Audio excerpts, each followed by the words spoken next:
Hello! Today I'm going to show you how you can make an easy little ornament like this for the loved one in your life.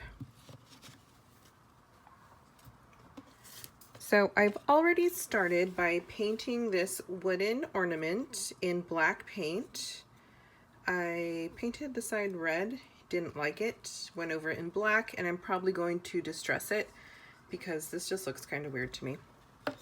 Then I went ahead and cut out a 3-inch circle of vinyl in this buffalo plaid.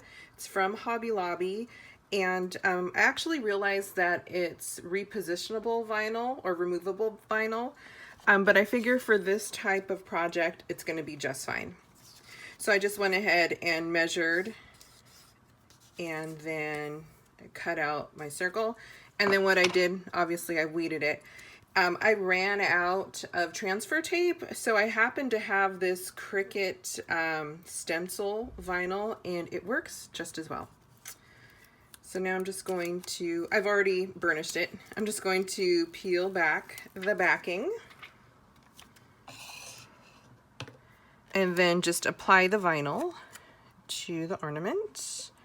And I'm not super precise about it, but I do want the stripes or the plaid to kind of go in the right direction.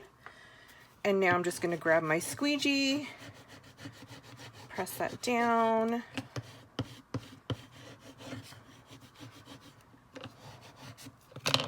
and then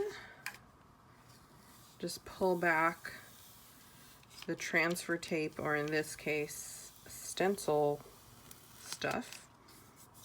And that's the first part of the project. Then I went ahead and cut out each of our family member names in Oracal 651. This is a matte white. I purchased that at Michael's. And this year I'm making ornaments for our cats. We just got 2 new kittens, so they don't have any holiday stuff. So this is for our oldest cat, Kitters, who's 17, and he does have other ornaments, but I figured since I was making everyone else an ornament, or the new kitties an ornament, that everyone else in the family would get one too. So I just weeded that, and now I'm going to use the stencil stuff. Oh man, one more time. This is the one I just used. And these letters are so thin, so it actually stays pretty nicely. And now I'm just going to position that on my ornament and just kind of press down with my finger first and then burnish it with my squeegee. And now I'll just go ahead and pull it back.